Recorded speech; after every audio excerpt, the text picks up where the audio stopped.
Welcome everyone. Good evening. It's a bittersweet moment. It's the final session of our class, the third and final session. With the added bonus, if you still, are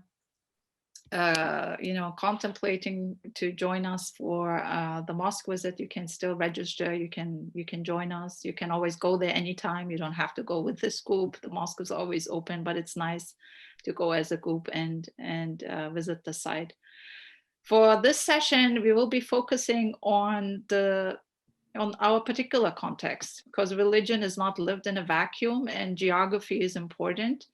And our specific context is the American Muslim context. How do Muslims practice Islam, perform prayer or cultivate a prayer life in the American context? And it's a very interesting, I hope through the case studies you were able to get a glimpse of that, to some of the challenges, but also maybe opportunities, and how Muslims, American Muslims, bringing into the sacred, into the secular square, and what are some of the discussions that come out of it? What are some of the debates or controversies that come out of it? So for this final session, we'll be focusing on the prayer in the American Muslim life, in the American Muslim context. And what I will be doing for tonight is just provide a very brief profile, a snapshot of the American Muslim community. Again, it's not a full-fledged, I'm not doing justice in any way to these topics, but I have linked all the information for you. You'll find them on the slides. When you click on the hyperlinks, you'll get them to the surveys and to the research, which is very fascinating. And there are lots of details that I can't cover all within 20 minutes, but I will definitely focus on some interesting aspects of Muslims in America. And again, here are the hyperlinks. You can click on that. And so there were interesting surveys done by the Pew Research Center, by the Gallup Center, but also the Institute for Social Policy and Understanding in DC, that does very frequently surveys on specifically American Muslims. So I want to just get us started and provide that little portrait of American Muslims. So in my own research, I found this very interesting graph, this survey, and basically asking how much countries overestimate their Muslim population, right? And if you look at especially the Western countries or United States here, right? The estimate, people have the perception that there are a lot of Muslims in the country, whereas in actuality, it's only 1% of the population. That's interesting, right? So we have the perception, or the general public has this idea that there are a lot of Muslims in the country, 70 times higher than, again, we currently 330 million people are living in America, and Muslims make up 1% of that. So this is the very interesting insight.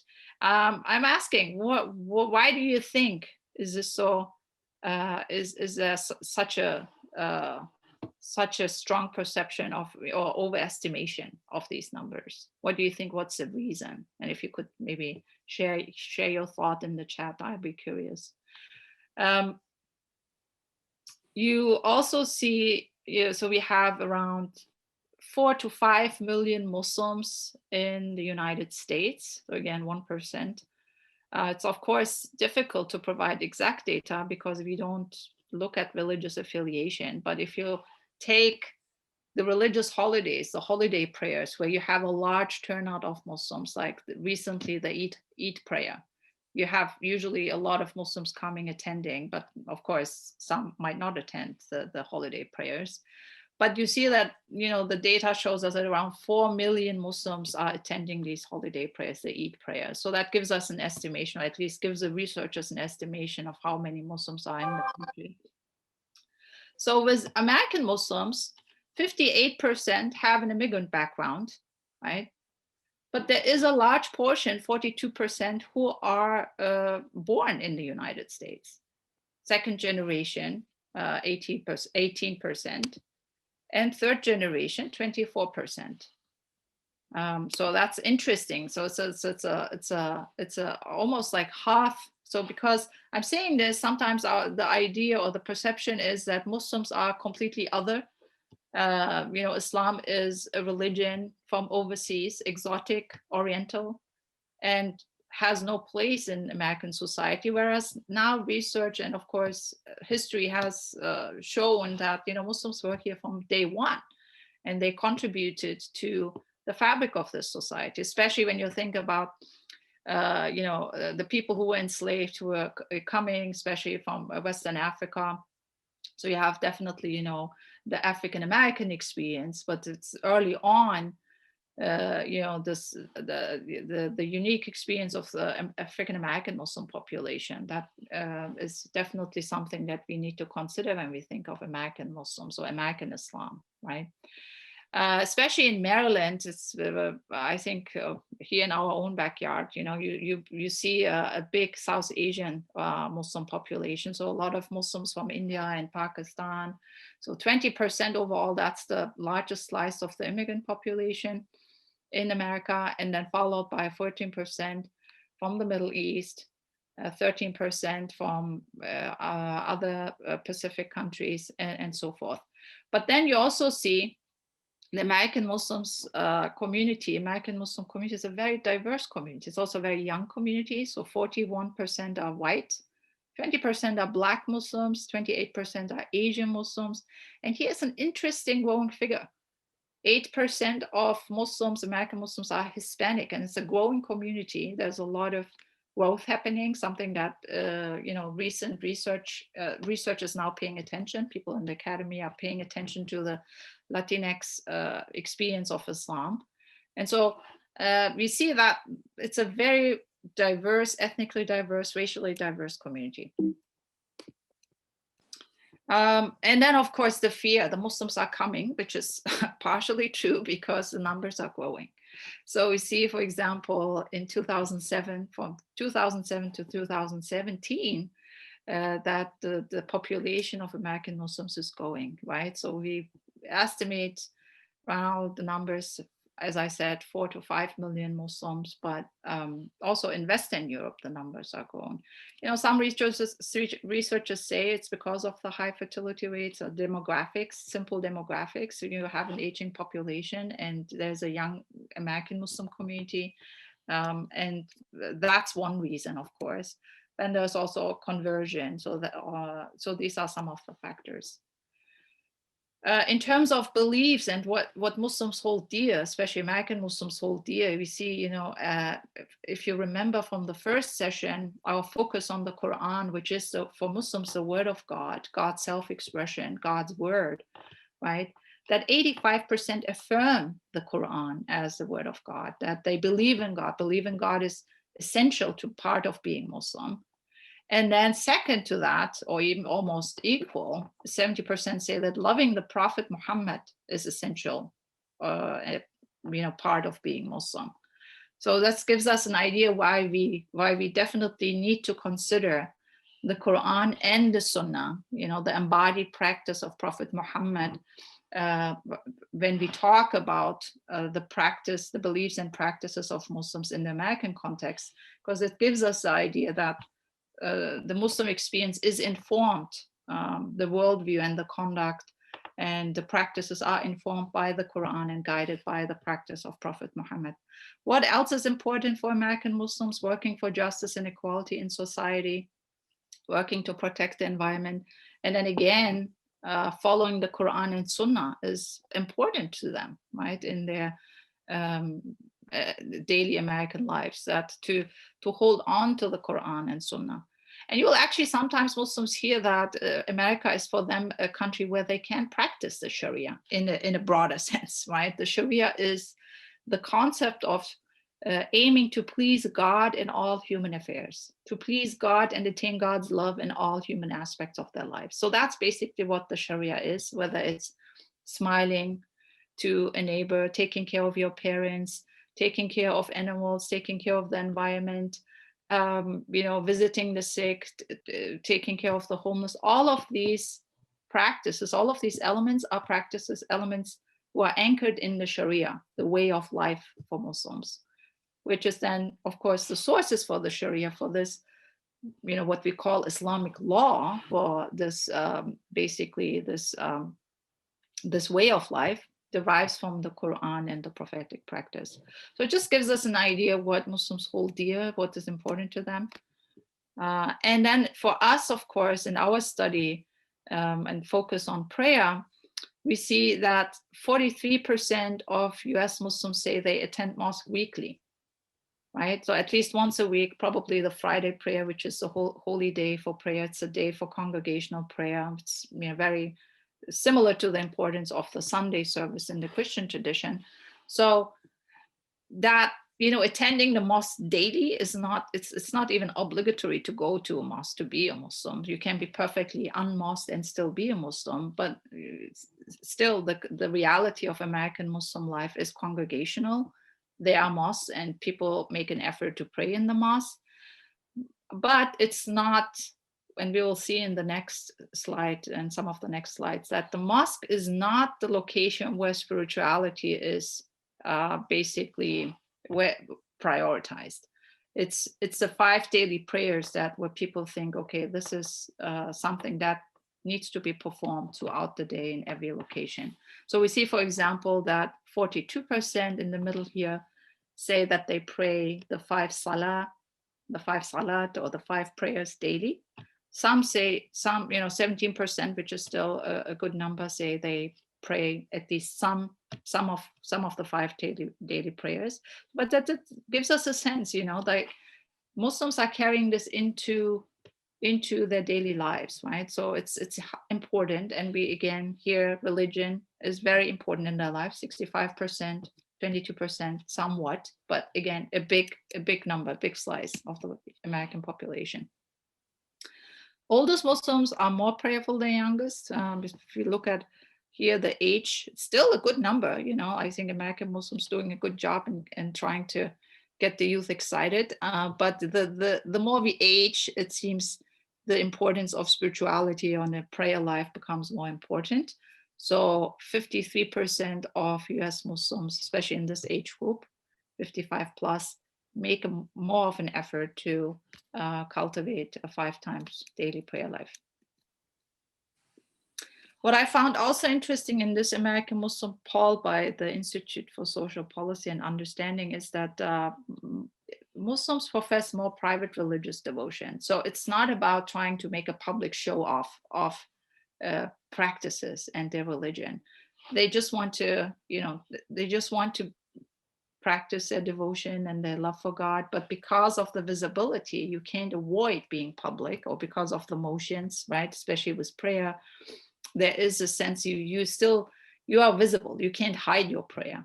So, but here we see that, for example, if you read here, 63% don't want to publicly assert their religiosity. It's not for them to demonstrate, hey, look at me, I'm a good Muslim, I'm so devout and pious, and I want to demonstrate that through my 5 times daily prayer. It's the awareness that there is fear, that there is Islamophobia, that there is a certain reservation towards Muslims, and also to be cautious not to be too public on religious practices, and that's also described here. So private religious devotion is more of a priority for Muslims, but because of the structure of the 5 times daily prayer and basically the requirements to pray it anytime, anywhere, right? You become even unavoidably public, right? Or even if you think of, wearing the headscarf, there's definitely more visibility.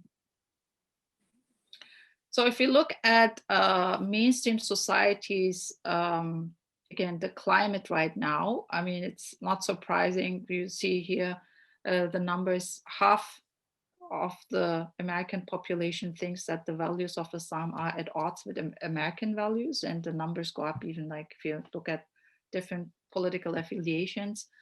But that's something that is the reality, right? So Muslims are operating in a climate of suspicion and right, not knowing, I mean, Islamophobia, like the idea that Islam is fundamentally um, in a clash with Western democracy and Western values and American values is very, very dominant in the mainstream public. And so we see that also here, half of US adults say Islam is not part of mainstream society, right?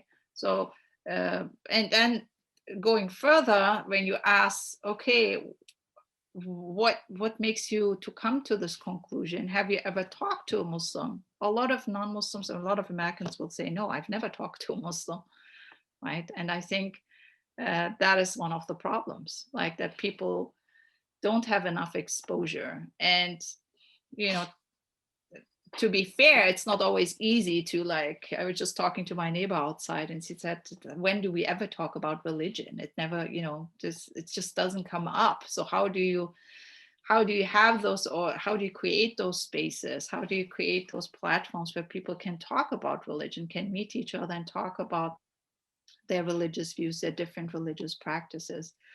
But it's interesting. I remember in one of these adult forums I attended in a church, and people, you know, kept asking me after the lecture about, you know, Muslims in Afghanistan and in Pakistan and, you know, Al Qaeda and the Taliban.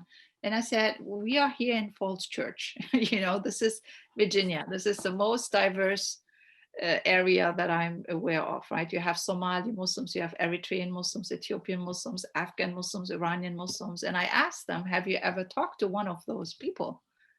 And then, of course, none of the hands were raised. So this is our issue. I think fundamentally we are living side by side, and have certain ideas about each other, perceptions that we are, you know, that the certain group is at odds or is clashing with American values or American principles. But we are not making an effort to get to know them, to cultivate a relationship with them, and you know, widen our circle. It's very easy to be in our bubbles where it feels comfortable when we have like-minded people.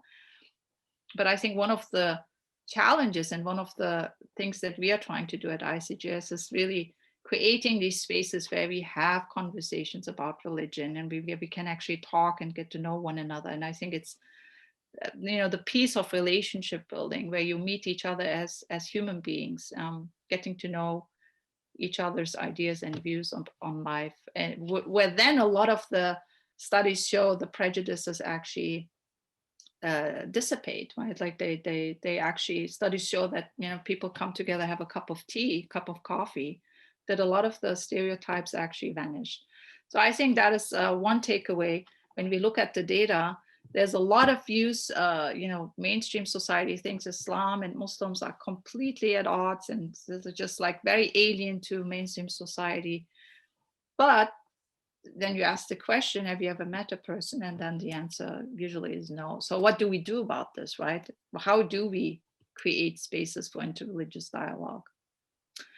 So American Muslims are very aware of the situation of the climate. And many of them say that there is a lot of discrimination against Muslims in the United States. They know that Americans don't see Islam as part of mainstream American society. There is this strong awareness, and that media coverage is very unfair towards Muslims. Not saying that all the stuff that is shown in the media is untrue, but it's not fair. You know, we're seeing the ugly and the evil and the bad and the sensational stuff, but we don't see, you know, the millions of Muslims who did charitable work during the months of Ramadan, or who worked with churches and synagogues during Ramadan to provide for the needy and you know, do charitable work and all of that. That's not there. So then, of course, you get the perception all what Muslims do is, you know, engaging in extremism and radical ideas and all of that. So how do we show the richness of the American Muslim experience, the spectrum of the American Muslim experience, and, you know, have a more balanced view? And also the question, how do we consume media, right?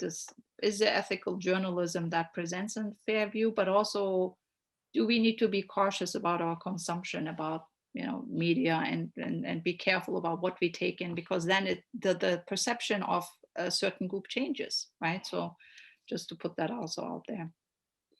But to also end on a hopeful note, regardless of all the challenges, 9 in 10 US Muslims are proud to be American. I think the people I've talked to in the past 15 years or so, American Muslims, I'm not an American Muslim, I wasn't born here, I'm not an American citizen, but they are proud to be American, right? They really see the potential in this country. They believe Americans are mostly friendly towards Muslims. They just don't know them on a personal level, and they definitely are eager to meet their non-Muslim neighbors and to cultivate these conversations. But it's a two-way street, right? So they realize that there is a lot of fear and there is a lot of Islamophobia on the rise, but they are optimistic and hopeful and are satisfied with the way things are going. And they see a lot of support, the outpouring of support and love. And I see that all the time. I hear that from my Muslim friends, how many valuable encounters they have with non-Muslims, and how much support is there, and love. And so that also needs to be, lifted up, I think. And then many Muslims in America believe in the American dream, that you can do and accomplish, a lot with hard work. And so that's, I think, a brief snapshot about the climate and the context we're in, and how American Muslims, come into the public arena. And I think this is important. And you can definitely go back to these polls and look at the surveys in more detail. So I wanted to show this little. You still have time, just like 4 or 5 minutes before we go into the small group.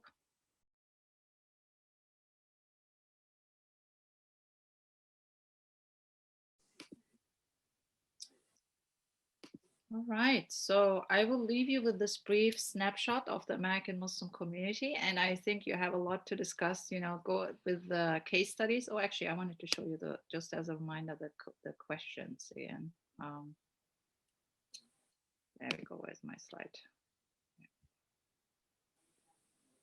You actually received the question, so you should be able to, but just as a reminder for the small group, as we think about the case studies, Muslims carrying their prayer life into American public life, whether it's the workplace, the school, or the mosque. What are some of the issues that arise? When you think back and at these case studies, what were some of the useful and less helpful approaches? Was there a different language than religious accommodation?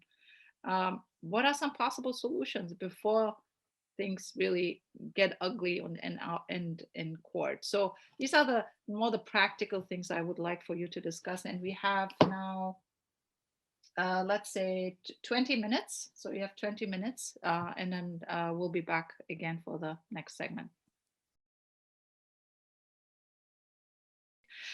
Welcome back, everyone. I hope you had a good conversation. Just looking if everybody, yes, it seems that everybody is back in the room, so welcome. For the second segment, I'll take you through a little bit of some of the findings on American mosques. And mosques, obviously, sites of prayer, spaces for worship, and so we can't go around them. We should take a closer look at some of the findings on the American mosques. And again, I have linked for you the survey. There's a lot of interesting data. But despite the fact that many Muslims can be on mosque, you don't have to be a member of any mosque, and you can be perfectly a perfect Muslim, devout Muslim, without ever going to the mosque. It does not have the same kind of importance, like, for example, in the Christian tradition, you go into the church to take the sacraments, or participate in the worship. So again, for Muslims, what is important is that the prayer is performed 5 times a day at any place. And actually there's a encouragement to pray at different places. But the reality of American Muslim life of the community is still a congregational one. The mosque is important, especially in a minority context, where then all of a sudden Muslims become more visible to the outside world. You know, there is a visible and a physical building. And Muslims are all too familiar with these reactions, right? With protests. There's a lot of resistance, strong resistance within communities towards the construction of mosques. And then you see here the repertory, I mean, of the whole Islamophobic, you know, fear coming out. I mean, this is, for example, one, you know, party slogan that was a few years ago in Switzerland, I believe. So the issues are very similar in some of the Western European countries where there's a lot of fear. You know, the Muslims are coming and building these mosques, and Sharia is creeping into the country. And there is oftentimes, you know, Muslims are facing these challenges as they decide, okay, this is our home now. And actually, the move to build a mosque is signaling that Muslims are feeling at home and they want to be established and they want to have a community center and a space where they can congregate and come together and pray together and, you know, do activities together. So they're operating within this climate, right? There's, again, a lot of resistance when it comes to mosque buildings. When we look at the data, the numbers of mosques are growing, right?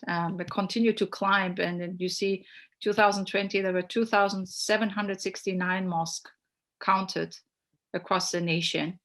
And they become more. And so that's, of course, also, you know, as Muslims have started first in the large metro areas where you find most of the mosques, like in New York City, but then now going more and more into the South, into the southern states, right? How will that change the perception? What kind of relationships will emerge with people who have before, communities who have had no exposure to Muslims? So these are the questions that then will be we will have to be looked at, right? So the portion of mosques in the South has steadily increased since 2000.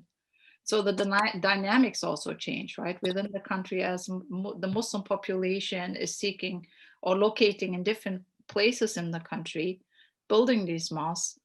And mosques are somewhat, you know, in this outreach institution. How will this impact, you know, relationships within these communities, and what needs to be done to facilitate conversations that takes away that fear, right? The majority of mosque leaders express some level of concern about safety and security. Nowadays, if you go to mosques, you'll see that there is security. Many mosques, people are aware of, you know, experiences like here in the country, you know, attacks, extremist attacks on not only mosques but synagogues. We're very aware. It becomes more of a sad news piece, right? We're very familiar with that. So when you visit certain mosques, you see safety, you know, security measures and certain guards and, you know, police cars standing around. So Muslims are definitely aware of this, and there is concern, as you can see from the numbers. Somewhat concerned, a little concerned. There's also, you know, there are 28% are very concerned, right? So there is definitely a concern on that front. Friday congregation, Friday is typically the holy day for Muslims, where they congregate for Jummah, which it means basically the day of congregation. So in Muslim countries, you have for the Friday hours or the Friday service, usually the businesses close down for a period of 2 hours, but then they're, you know, or sometimes the whole day. That's different. Here in the United States, of course, Friday is a typical day, but many Muslims try to attend Friday prayers, right? And then they're sort of trying to make time. And despite the work schedule and all of that, you see, for example, in hospitals even, or even at the Capitol, the Congress building, that there is a prayer space for people to perform, for Muslims to do their Friday prayers, right, and trying to accommodate those needs. And so we see that the numbers are increasing with regards to Friday congregational attendance, a Friday prayer, which is very important and obligatory for especially Muslim men. And half of mosques have full-time paid imams, which is also an increase. Now, when you think of mosque governance and mosque structures, there still needs to be an infrastructure built, the intellectual infrastructure, because it's not like in other religious communities where you have full-time staff, paid staff. Usually what happened, especially in the early times, with immigrant communities, there are people who volunteer their time, volunteer their money. And a lot of these mosques are still run by volunteers, right? So they have full-time profession, a full-time doctor who's also doing, the Friday sermon, or who's doing volunteer activities in the mosque.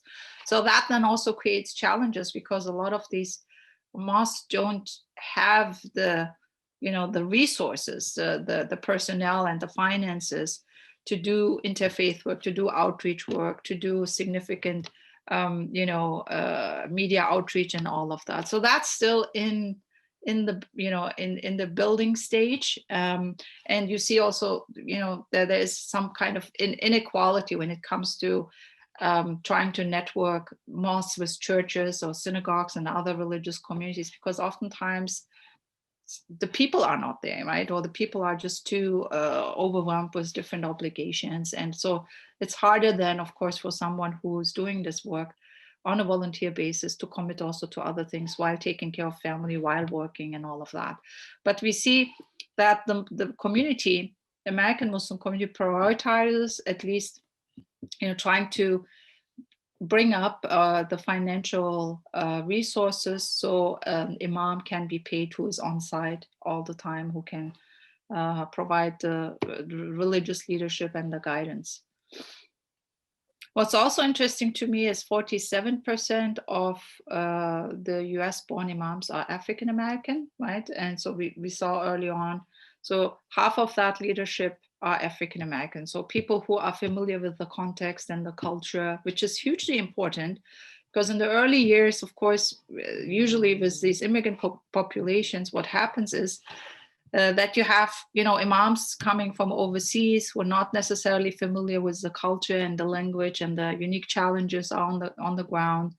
And so that then creates certain barriers. So it's really important that the imams, the religious leadership, is trained on American soil, that there are institutions who train imams and chaplains, that, the leadership is familiar with the unique challenges of especially the young Muslim generation and so forth. And so that then definitely helps, right, in furthering the situation of American Muslims. And nearly half of mosques consider the board or executive committee president as mosque leader. So it's not that only the imam has the say. So you see 30% of the mosques are still, governed by the imam, by the religious leadership. But most of the mosques, do have it as their governance structure, the board or the executive committee, which then makes the decision or hires the imam. And so it's more of a collective decision making, which is, of course, also conveys the spirit of the early Muslim community to consult with each other and not put everything on one person, but to make those decisions collectively. And those, of course, board members are voted onto the board. So the congregation, the community votes, does the vote. And so that's then also decided. A lot of mosques participate in various interfaith activities. And you've seen, for example, in the case study, especially with dividers and separation of genders, that in many African American mosques, it's more likely that you have no divider, simply because the community is more integrated and the social dynamics are different, and it's more of natural, more of a mingling. Whereas in other immigrant mosques, you usually have dividers or separate areas or separations between women and men. And so that's also changing. So women and men still pray in the same prayer hall. Women oftentimes, on an elevated area on the floor, on an elevated floor, or they pray in behind the man, or pray in a separate area. So the logistics of that can look differently. But when, take people to the mosque, sometimes they're a little bit puzzled why the women pray in the back. But the idea is really very functional, to really focus during prayer on your relationship with God and to be in deep meditation and not to be distracted. Outside prayer, Muslims perfectly live integrated lives, and there is a lot of healthy, gender relationships, and it's not that they're completely separated, but people make the assumption when they see the separation or the segregation that they think that somehow implies that women are inferior. Now, of course, those are some of the challenges, that women are provided equal space, or a space that honors, women in a dignified way is important. And some of these spaces are just simply disgraceful. And so this is something that, of course, is an internal discussion and is improving within the Muslim community, I would say. And mosques with high community involvement are less likely to use a divider. So for communities, Muslims who are more involved with the local community are also having a more, more relaxed relationship to the issue of, they don't necessarily feel the need to put a divider between men and women during prayers. And just as on a side note, when I was in a Coptic church in Philadelphia, it was also interesting that the men and women were seated in different areas. So it's not something that is unique to the Muslim experience. You see that also in different religious communities. Women's participation on mosques are increasing. We have here in one of our facilitators, Taliba Hassan. She is on the board of Darul Noor. She is interfaith chair. Activist. She's been active for years and participates as a women's leader on the board and advises the board. So there are women who are very active and become increasingly more visible. And most recent years there was an initiative by the Islamic Society of North America, the call to make mosques more inclusive of women and provide the spaces to have their voices heard. And I think since then there has been a lot of improvement, and I think it's improving. And just to reiterate, most US Muslims say they pursue their spiritual life primarily outside the mosque. So the mosque is supplemental, it's important, it still has its place in Muslim life, but it's not where everything starts and ends for Muslims. It's not that you are a perfect Muslim when you are a perfect mosque goer. There's no such thing. In fact, a lot of Muslims are nurturing themselves spiritually outside the mosque, or in these what we call third spaces.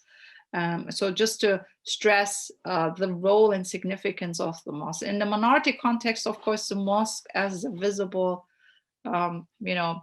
symbol of the Muslim community, it becomes important. But in terms of spirituality, it does not, has a central role to play. It's not where you basically nourish and nurture your spirituality.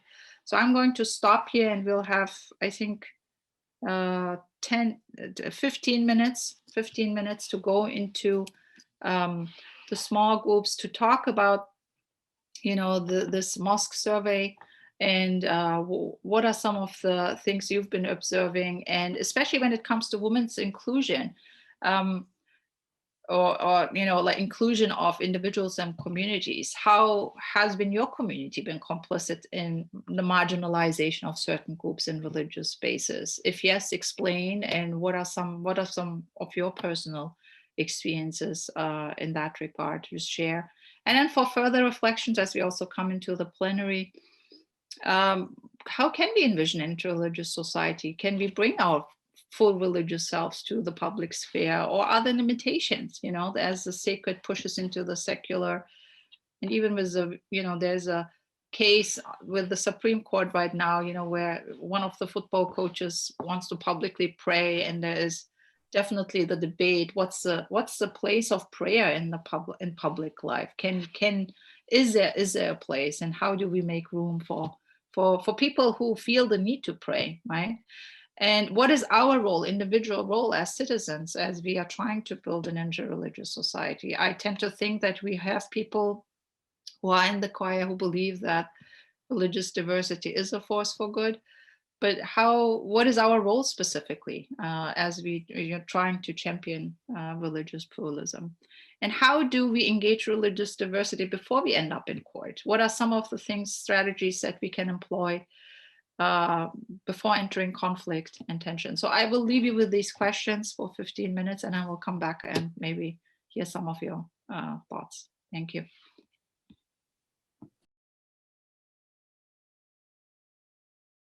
All right, thank you, everyone. I think we have reached the end of our session, and I'm just so very grateful for the gift of your time and for your willingness to learn and listen. And I hope we continue our learning together and our journey. And I hope to see you on another platform, and wish you well, and hope to see you soon.